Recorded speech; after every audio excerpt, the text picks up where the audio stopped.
Today, all about housing bubbles.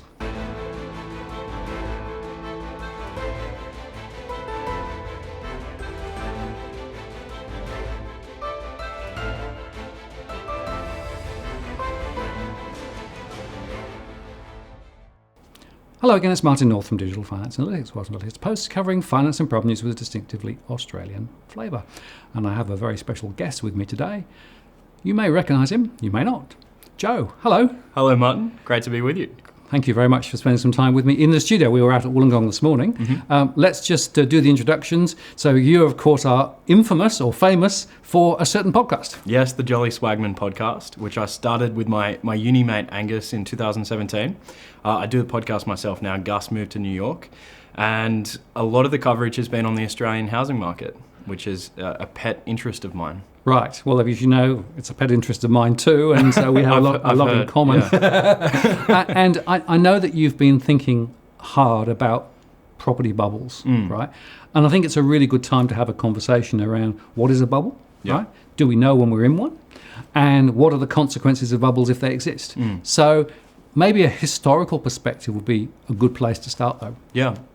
So the world's first bubble, or so we're told, was the Dutch tulip bubble, which famously crashed in February 1637.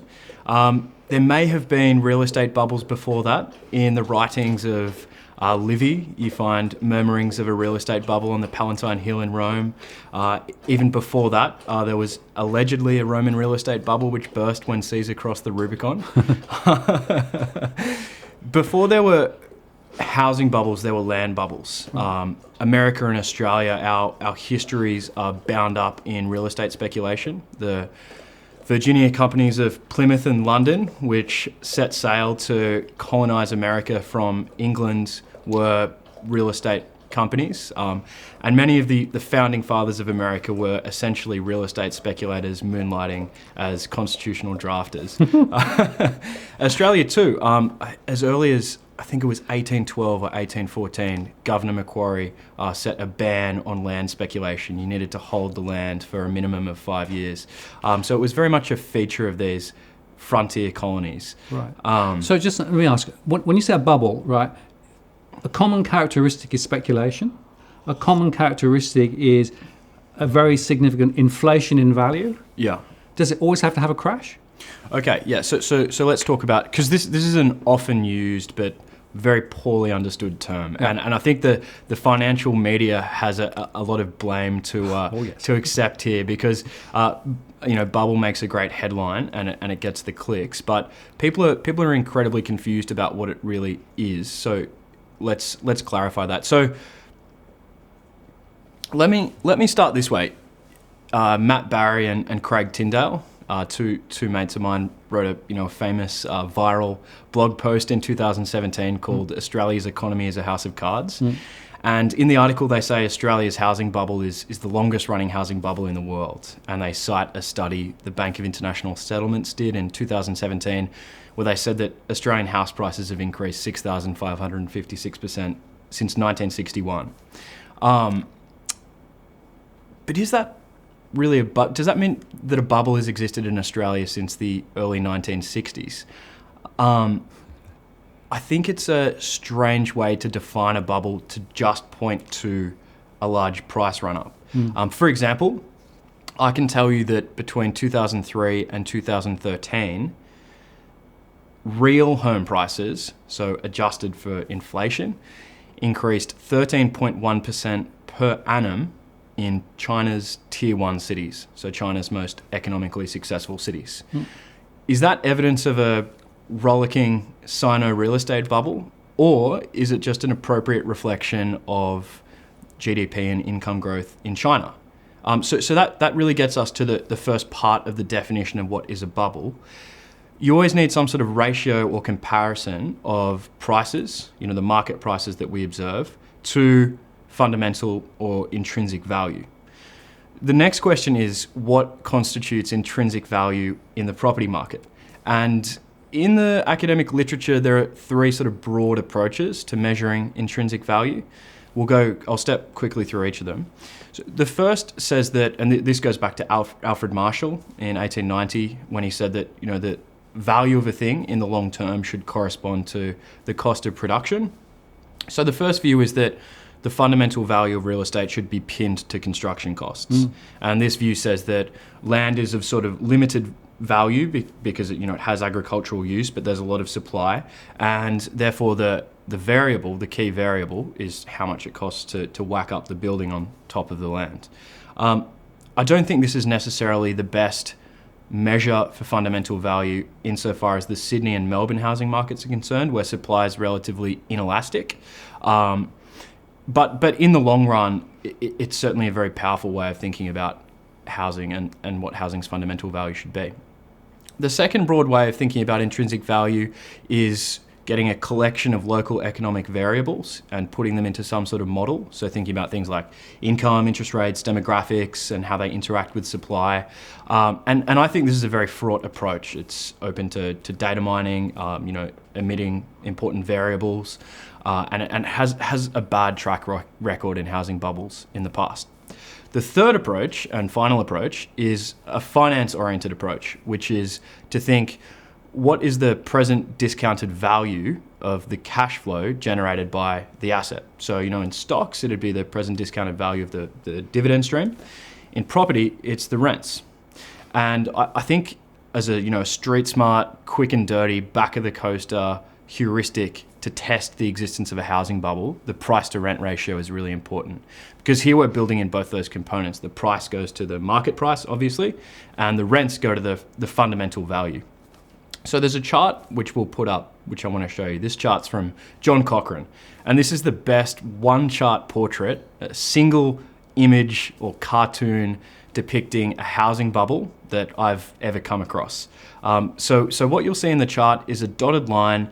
This is for the United States, a dotted line beginning in the 1960s, which tracks where US house prices would be if they followed a roughly 20x price to rent ratio. Above that, we have the Case-Shiller index, and then in the middle is the government index, slightly different to the Case-Shiller index. And what you see beginning around 1997, 1998 is these two real house price indexes kind of bounce up off the long run equilibrium and crash back down in what we now refer to as the subprime mortgage crisis. So that, I think, is a fantastic illustration of a housing bubble. Now, using Nigel Stapleton's data, Nigel Stapleton at UNSW and Westpac, who produced Australia's long-run house price index back to 1890, I produced an Australian version of this chart, which essentially shows the same thing. Beginning in the late 90s, our house prices come way up above rents. So to come back to your original question, Martin, that's the first component. We need some sort of divergence between market price and intrinsic value, defining intrinsic value in relation to rents. The second thing is, and this understanding is inspired by Bob Schiller, who came on my podcast. We had a 2-hour conversation and we discussed Australia's real estate bacchanalia. And Bob defines a bubble as a broad psychosocial phenomenon of a feedback loop mediated by prices. So people are, bubbles usually begin for good reason. There's some kind of improvement in fundamentals. Minsky and Kindleberger refer to this as a displacement, or some fantastic new technology, something that's grounded in sensible analysis, and then it's over extrapolated, and people begin to react to the prices themselves.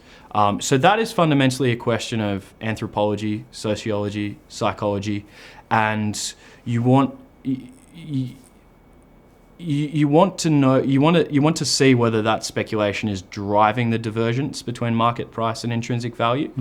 And the reason that's an important part of the definition is it increases the probability of a crash insofar as a bubble entails a crash, which I think is how most people would understand a bubble. The reason it entails a crash is if people are only invested for the capital appreciation, they're not invested for the intrinsic value. They're just looking to sell the asset onto a greater fool, then once prices peak, the cycle reinforces on the downside, and people try to escape and sell as quickly as possible, which is something that exacerbates the crash. Right. So 2 parts: the divergence between market price and fundamentals, and speculation. And we can talk about evidence of speculation in the Australian housing market. But I think the question of whether Australia has a housing bubble is the easy question. Obviously, this is a housing bubble. It's historically unique in that we've kept it on life support for 2 decades now, which, to my knowledge, has never happened in history. But it is clearly a housing bubble. The more difficult question is when, and whether, and how it will end. Okay, well, we'll touch on that in a second. Yeah. Let me just pick up 2 points. Because I think that there's a really important observation that you've made there about the psychological feedback loop. In other words, the run of the crowd, right? More people want to get in, therefore it drives prices higher, that more people want to get in, right? Yeah. I think some economists have underestimated that force in terms of actually trying to understand what's going on. The other thing, though, of course, is that the bubble, to an extent, is supported by government policy and what politicians do. And I think that's something else that people need to be thinking about when they actually try and spot a bubble, because often the reason that things go the way they go is not necessarily to do with intrinsic value, but it's the political intervention, meddling, whatever you want to say, right? Yeah. And I'd suggest to you, in Australia, we've got issues with intrinsic value, but we've got issues with the psychology, and we've got issues with government intervention as well. Yeah, absolutely. So let me echo both of those sentiments. I agree that speculation and studying the psychology is very important. I think it is as important as it is difficult to quantify, and it's very difficult to find macro tests for animal spirits, to use Keynes's term. But it doesn't mean it's not there, and it shouldn't be considered. And yes, I think predicting Australia's housing cycles is now as much a matter of political economy as it is of economics and finance. And our cycles have been so interesting in that they are volatile, and invariably the key turning points are driven by regulators or the central bank. Why I think that's additionally interesting is it creates a narrative that the cycle, this is being managed, this is healthy, everything's under control, this is all deliberate. And it's almost like we've been putting our foot on the gas, taking it off, on the brake a little bit, on the gas, toggling back and forth for the last 2 decades. We've never actually tested the ceiling of the housing bubble, maybe mercifully, but in the way, for example, they did in the United States, where things got so egregious at the end there. Like last night, I caught up with beers with Michael Harre, who's a complexity researcher at UCID. We catch up every month or two, and he has a paper. It hasn't been published yet, but the housing market in the US literally cracks at the top. This is about a year before prices start declining. The second derivative goes from increasing, so the price index goes from accelerating to decelerating. To his knowledge, no other housing bubble in history has done that. And they just got so extreme at they do everything bigger in America, including their housing bubbles. Like in 2005, more than 20% of loan originations were subprime. They were pouring credit into poor neighborhoods like they were trying to make foie gras. And it got so extreme that it broke at the top in a way that forced a narrative revision. We haven't had that moment yet. Now, that opens another question about narratives, which I think is something really interesting to talk about, something I've been thinking a lot about since the conversation with Bob Schiller. So if we go back to that chart of mine, which compares Australia's long run 20x price to rent ratio with real prices, you can think about multiple equilibria. So maybe the bottom line, where prices would be if they were 20x annual rental yield, we could call that the fundamental equilibrium. The top line, actual prices we observe in the market, we could think of that as the bubble equilibrium. And that is being kept afloat by narratives about the market. And lurking beneath it is maybe what's the equilibrium that's closer to fundamental value. Now, narratives are unavoidable, inescapable, essential, necessary in financial markets because the future is inherently uncertain, number one. And number two, houses are long-lived, durable assets. This is not like a market for consumer perishables where you buy and consume immediately. Those markets are remarkably efficient, according to Vernon Smith, the Nobel laureate who recently appeared on my podcast. Markets for long-lived durables are very inefficient because they last for so long, therefore they can be retraded. So people buy and hold for the resale value. And as soon as that happens in an uncertain world, you introduce or narratives about the future become very, very important. Now, whenever I caught up with some finance guys last week and started going on my narrative spiel, and I lost at least one of them immediately. And the problem is, whenever you talk about narratives, to some people you sound very wise, to other people you sound very flaky. And the flaky people have a point because it is very hard to quantify these things and actually connect them to prices. But let me give you an example of what I regard to be a clear narrative in the Australian housing market, and I think Bob Schiller agrees with this as well. So, in the last phase of the housing bubble, so I say there are two phases so far to Australia's housing bubble. The first phase from 98 to 2007 I call the Howard phase, thanks to the capital gains tax discount, and the second phase from 2012 to 2017 roughly I call the Stevens phase after Glenn Stevens. So in the Stevens phase, we're talking about 2012 to 2017. The Reserve Bank and the Treasury, Australia's two key economic institutions, agreed that the impact of foreign buyers on house prices was very limited. There's a RBA paper from 2014 and a Treasury paper from 2016 which run the analysis. And this was contrary to my experience. You know, I started paying attention to the Australian housing market in 2017, and everyone was talking about the Chinese buyers. Even, you know, very, very smart friends who even people who work in finance, whose opinions I respected, were telling me about the Chinese buyers pushing up prices. I would attend auctions just because I like to kind of see what happens on the ground as well. And when I'm at auctions, I always strike up a conversation with the people around me, just to hear how people are justifying and rationalizing the market. And again, people would tell me it's the Chinese buyers. And then I heard the same narratives in the downturn from mid-2017 to mid-2019. It's because of the capital controls and the foreign buyers leaving. So I was thinking this is, where Australia is leveraged to the foreign buyers. But as I said, it turns out that's not true. I mean, they are there, but only in a very limited way. Now, compare that empirical truth to a survey done by Dallas Rogers, an academic at the University of Sydney in 2016, where he surveys 900-odd residents of Greater Sydney and asks them a number of questions. And one of the most interesting questions is, what do you think is influencing house prices? Pick up to 3 factors, and there's a list of factors. The number one factor people picked, so 64.4% of respondents picked this factor, which was about twice as much as the next largest factor, was foreign investors buying houses in the Sydney market. He then asked them, do you agree with this statement?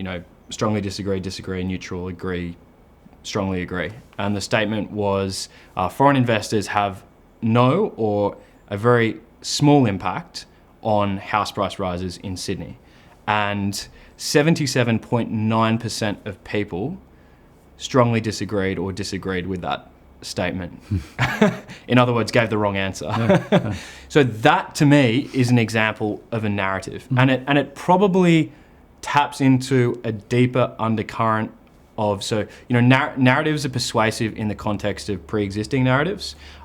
It probably links into what I call the liberty of distance narrative, as opposed to Jeffrey Blaney's tyranny of distance. But this idea that Australia is a safe, stable, isolated democracy with great beaches. A lot of Chinese and Hong Kong buyers genuinely believe that about Australia, and they're probably right. But we know that they believe that. And so that's what's important. And it maybe even taps into even longer running narratives that are more xenophobic about Chinese people coming to Australia. So the theories about foreign buyers are a narrative which helps justify and rationalize elevated prices. So that's a very persuasive, I think it's fascinating, an example of a narrative in the Australian housing market. And there are many other narratives we can talk about. So let me ask them, what's the difference between that and propaganda?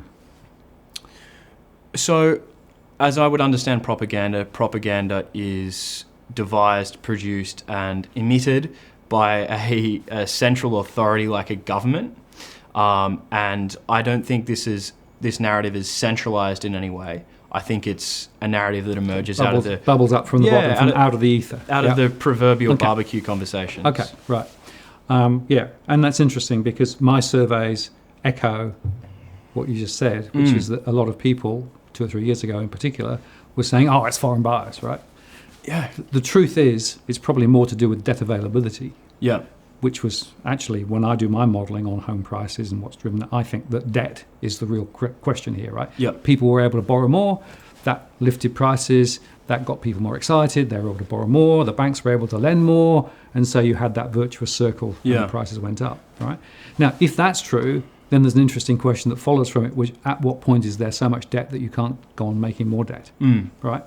And I'm interested in those sort of break points, right? Yeah. At which point, does the narrative break down, or does the ability to be able to continue the journey basically fall away, right? Simply because it's no longer feasible to be able to drive it the same way. Yeah. I'm interested in those disconnection points because I think we're seeing some of those currently. Yeah. So I don't have a strong opinion on whether we're at that breaking point. Like the United States, that housing bubble, as I said, that was a clear breaking point. Yep. That was a housing bubble pushed to the extreme. Yep. Like one of the big puzzles out of that bubble, and this is interesting because you struggle to reconcile it with a rational agent's view of the world, is what happened to Las Vegas and Phoenix. I remember driving into Las Vegas from San Francisco in 2016 with a mate in a hire car. We were traveling around the United States, and it's just desert for miles, 360 degrees around the city. So Las Vegas is a supply elastic city. So the supply is virtually unlimited, and so too Phoenix, but to a slightly lesser extent.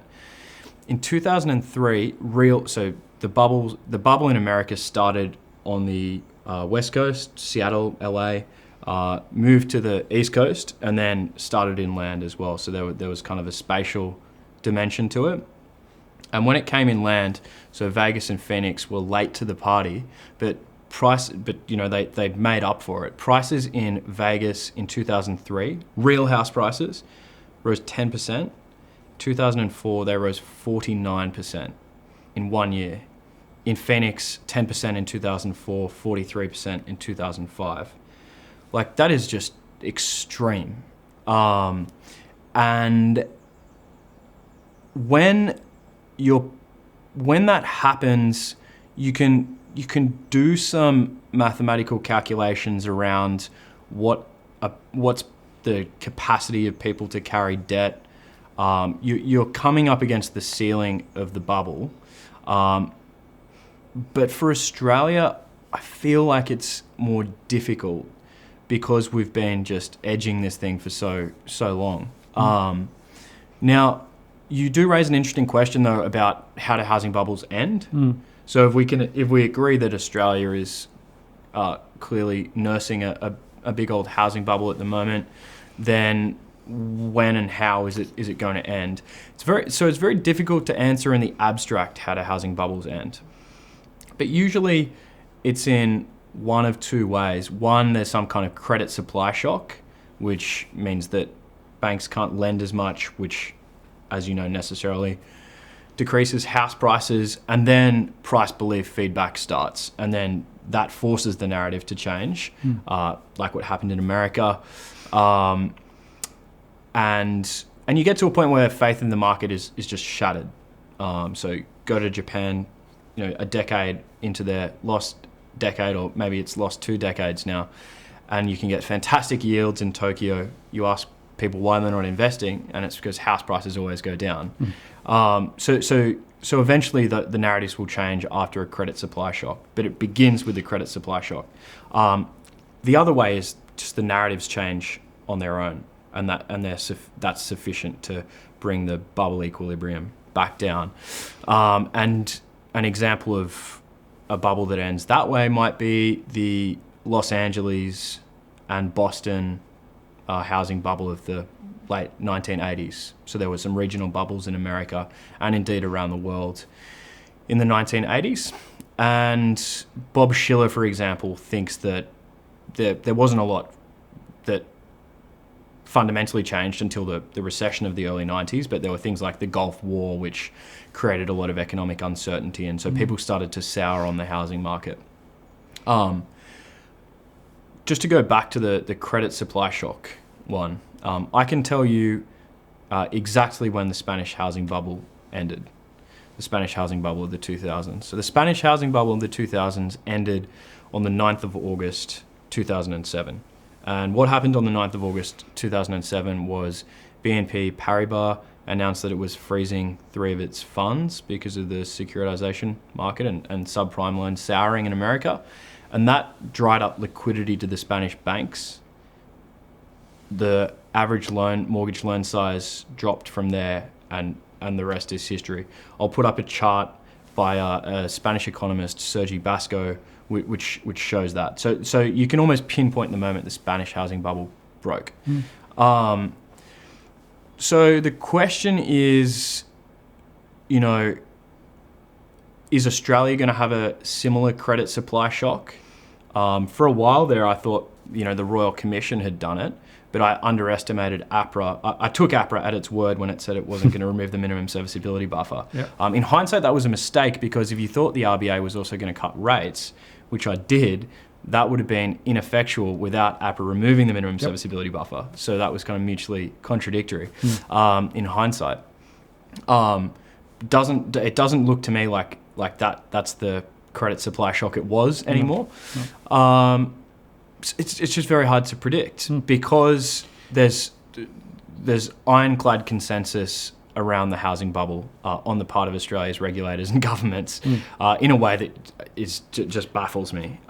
So then, okay, if we can't really say what the credit supply shock will be, maybe we can look at the narratives. But as soon as you do that, you're talking about a complex system with nonlinear dynamics, and that is inherently difficult to predict. Yeah. So you're sort of left in a position where I think Paul Samuelson, the Nobel Prize-winning economist, had it exactly right when he wrote in 1957 that I've long been struck by the fact, and puzzled by it too, that in all of economic theory, we have absolutely no way of saying how long a bubble will last. To say that prices will eventually fall represents a safe but empty prediction. But whether they will be overvalued by 10% or to the tune of hundreds of percent, we simply do not know. So I think that's essentially the conundrum we're stuck with. We have a housing bubble, but it would be intellectually dishonest for me to say that I can say when it's going to end. I think that's right. And that's one of the reasons, by the way, why I run different scenarios, right? Yes. Because I don't believe it's possible to make an watertight prediction as to what's going to happen, right? Yeah. What you can say is there are a bunch of different potential scenarios that may play out, and in this situation, this might happen, that might happen. But that's as far as you can go, partly because it's a very complex system with lots of interrelationships, partly because you can't underestimate the political interventions and political meddling that will go on, because the housing sector is such a critical component of the total Australian economy. And frankly, there are banks that are completely wired into it. Our broader economy is wired into it. Think about things like stamp duty and those sorts of things. Yeah. And the other factor is that there are a lot of externalities. I mean, if you think of the GFC, that was created because of issues in Europe, but ultimately it flew into a liquidity problem, which hit us down here as well. Yep. So we've always got that international perspective too. And so you're trying to predict international situations, you're trying to predict political manifestations of policy, and you're trying to predict a whole bunch of other things too. So I don't think it's feasible to say watertight it's going to be the year after next. Yeah, and I think this is a key point. This is something I suppose I learned from watching and reading and speaking with Christopher Joy. He came on my podcast during my housing bubble series back in May. And what I learned from him was that it's not a closed system. There are many inputs, and you have to think about the motivations of the actors and the regulators around the housing market and what they're going to do. Yep. And this is why, Steve Keen is a mutual friend. I say this to his face, but I call Steve a debt hedgehog. And what I mean by that is Isaiah Berlin famously had this distinction between hedgehogs and foxes. The hedgehog knows one big thing, and foxes know many little things. And Philip Tetlock, who studies forecasting, picked up on this distinction and spoke about two different types of forecasters, hedgehogs and foxes.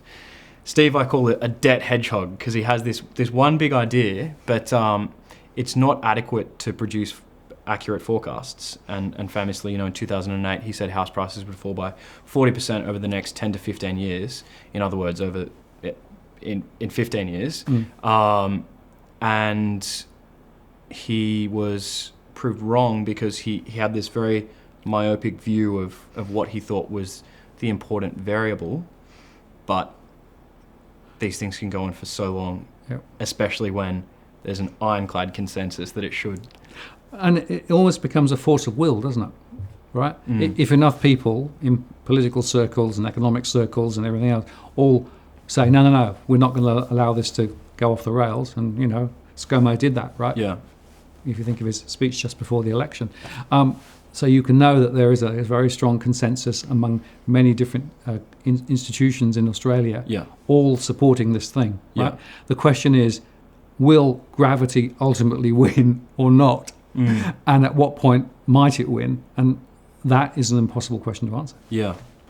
And so I think the Reserve Bank, no other central bank, I think the Reserve Bank has a deep, dark attraction towards our housing market, although they might not let it on publicly. No other central bank in the world has its scorecard, checked so heavily against the house prices of the day.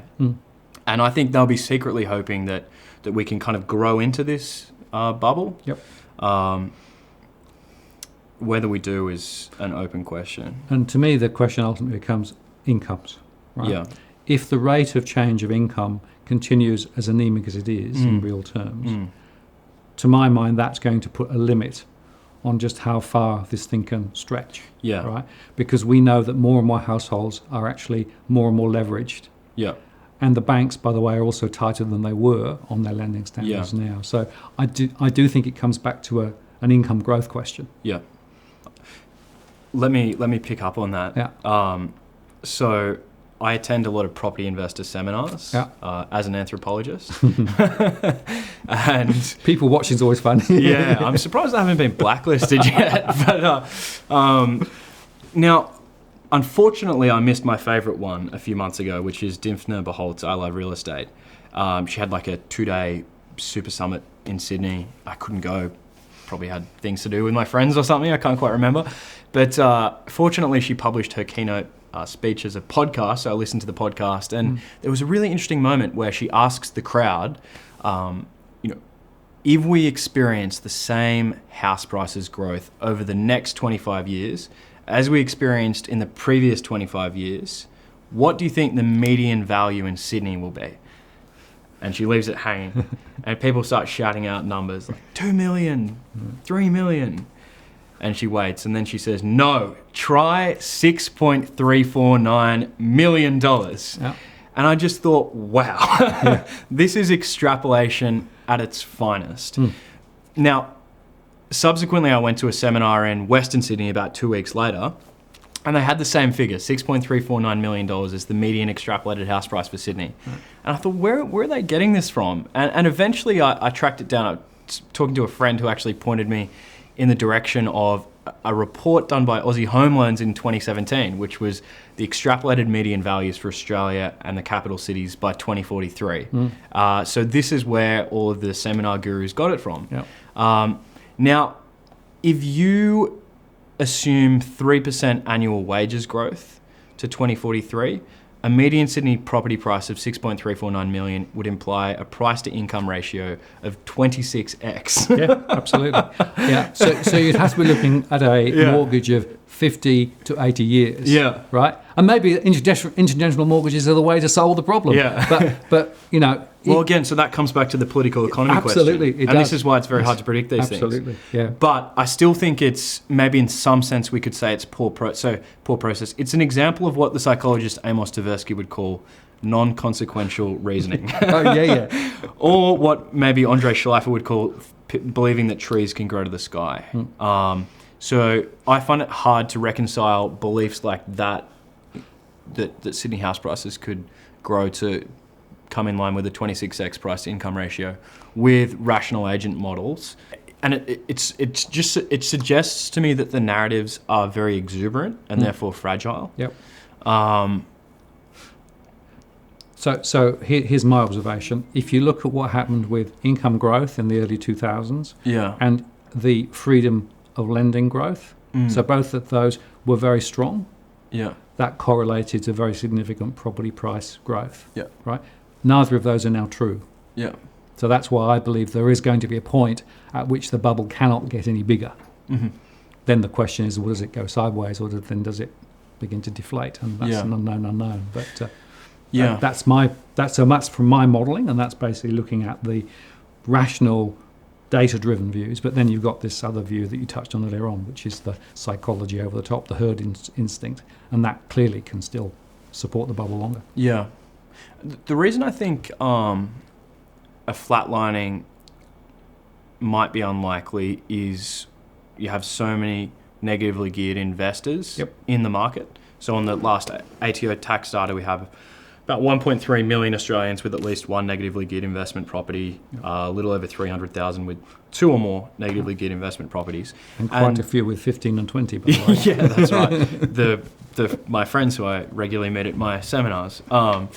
And if you are negatively geared, I mean, generally you have negative cash flow. Not always, generally. And that, to me, is evidence of speculation, because you therefore must only be invested for the capital appreciation. Yep. If you suddenly tell all these people that prices are just going to flatline, that in and of itself is a reason to sell, which turns the stagnation into a crash. Yep. There's other data points around speculation as well, which we can talk about. One is flipping. So on the CoreLogic flipping report in the 2000s, 20.4% of property sales were for flipped properties. In other words, properties bought and then resold within 24 months of the original purchase. By 2017, that had come back down to 7%, which is why I say there's a different flavour to the two phases of the bubble thus far. The Howard phase was like short-term speculation, and the Stevens phase was long-term speculation. It was as if this idea that property is the best investment and you should just hold through market cycles until you're ready to retire had kind of like sunk in at a deep, almost mystical level. And long-term expectations play a definite role in the formation of bubbles. This was, chapter 12 of Keynes's general theory. So there's the flipping. Then there's also famously, the interest-only loans in Australia, which by 2014, 2015, I think it was like more than 40% of our loan originations, with 70% of those going to investors. Yep. Again, if you're getting an interest-only loan and you're not repaying the principal, it's probably because you are holding the property for the resale value. In other words, speculating on capital gains. So that's an inherently unstable market when you have so many. So what is it, like 600,000 properties transacted in Australia per year, roughly? It varies, of course, because they're lower volumes now, but it certainly was around that. During the boom times, around that, yeah. And you have 1.3 million Australians with one or more negatively geared investment property. Yep. Well, you can certainly point to problems in the structure, absolutely. Yeah. But you've also got to recognise that there's more than 1 million unoccupied households who are struggling with the payments on their mortgages now through mortgage stress, according to our analysis. And those are going up. It's never been higher. That's because of flat incomes, rising costs. So we know that those pressures are there. So that's why I come back to income is going to be the real test, right? I agree with you on the investment side. We're already seeing from our survey some investors selling now because they don't believe that the growth is going to be there over the next couple of years, 5 years, whatever. So they're getting out while they can. We're seeing that now. And we're also seeing very little demand from investors for new investment properties at this stage. So most of the volume that is being sold, much lower volume than previously, are unoccupied, first-time buyers, people wanting to trade up or trade down. Yeah. So the tenor of the market is different from where it was. Now, a lot of people actually interpret this as a positive thing for Australian house prices. Right. So this is one of the other big narratives in the Australian housing market. Yep. We have recourse lending. Yep. The United States was non-recourse. You had jingle mail, people sending the keys back to the bank and walking away from the properties, properties foreclosing, and that was a big negative externality on house prices. Yep. I can't even count the number of times I've had this narrative told to me by very smart people, people who work in finance. I caught up with Peter Switzer earlier in the year at his office on Spring Street in Sydney, and this was one of the first things he said to me in defence of the Australian housing bubble was we have recourse lending, so people are going to hold on. So let me just put this to rest. Please do, yes. So firstly, Ireland in the 2000s. Yeah. Moreover, Ireland didn't even have proper bankruptcy laws until Correct. 2013. Yep. Spain in the 2000s. Yep. Going back further, Japan in the 80s and 90s. UK, of course, as well. Yep. Yep. Finland Yep. in the 80s and 90s. Norway in the 80s and 90s. Sweden in the 80s and 90s. Not only that, recourse versus recourse laws are actually state-based in America. About 39 states, I think, were recourse states. Yeah, that's exactly right. Including Florida and Nevada, which had among the highest foreclosure rates. Yep. So the question is, why doesn't recourse lending prevent a bust or prevent foreclosures? And the answer is, the Richmond Fed did a study on this, and they found recourse lending actually has a small effect for strategic defaults. But otherwise, if you can't afford to repay your mortgage, you can't afford to repay your mortgage. Exactly. Yep.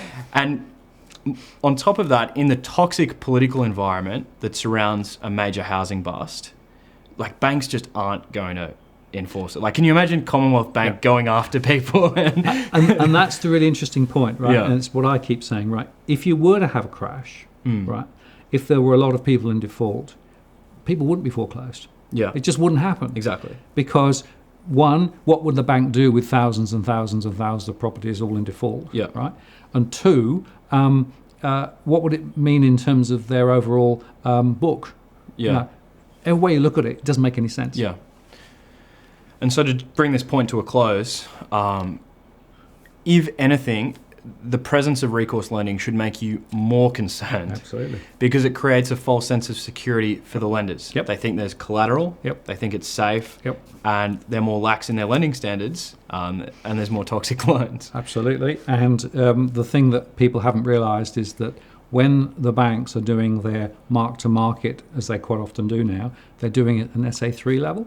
Yeah. Which is a very high level, which means that they're not actually looking at the individual movements of individual values of individual properties. What they're looking is average movements, which masks all of the bad stuff. Yeah. Conveniently. Yeah. Right. So I have a feeling that whilst the banks recently said, well, we've got 2 or 3% of people in negative equity, right? In some areas, I know that that's actually understating the true state of play, but nobody wants to talk about that. Wow. So there's very much, I think, going back to narrative, right? There is a narrative coming from the banks that everything's fine. There's a narrative saying, see, we've done our mortgage stress testing and everything else, and that's all fine.